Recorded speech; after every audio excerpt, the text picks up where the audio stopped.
మహారాజుల వీరత్వం ఉండాలి. నీ చేతుల్లో ఈ రాజ్యభారం, ప్రజల రక్షణే నీ ధర్మం. ఒక రాజును భయపెట్టేది మృత్యువు కాదు, అన్యాయానికి లొంగడమే.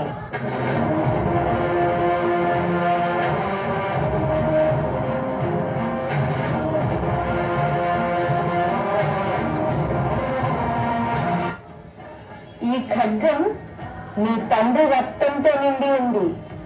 ఇది నీకు భయాన్ని తెలుపదు, ధర్మ యుద్ధానికి అంకితమవ్వాలని సవాలు విసురుతుంది. నీ ధర్మం న్యాయాన్ని నిలబెట్టడం, నీ లక్ష్యం ప్రజల సమగ్రత.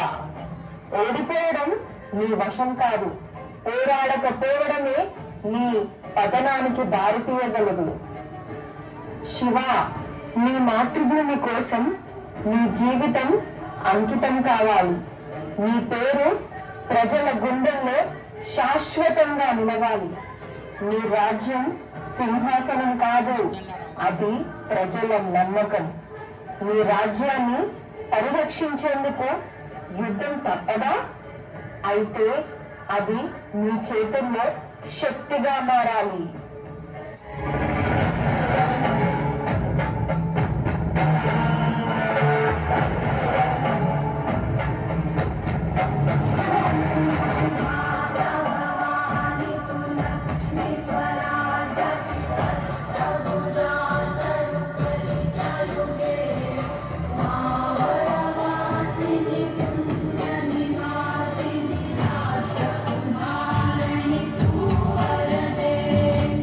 భయపడుకున్న శివ, నీ గుండె ధైర్యానికి నిలయం కావాలి.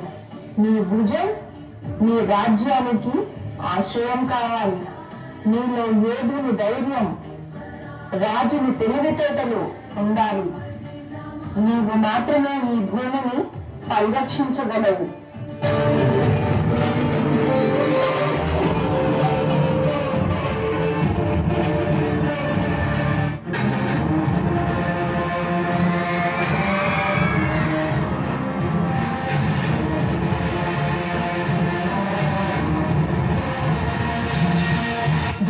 మాత తల తిప్పని సింహాన్ని అందించగలను నా కుమారుడు శివాజీ. నీ విజయ గర్జన ఈ భూమిని నడిపించాలి.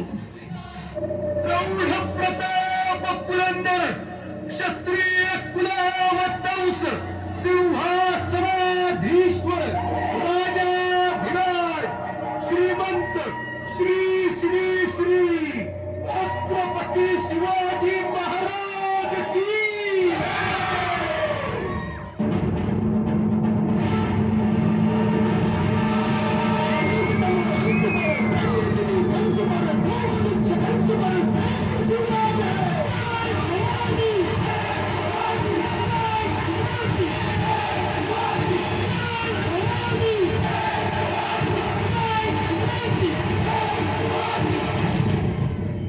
జిజాబాయి గొప్ప మాతృమూర్తి.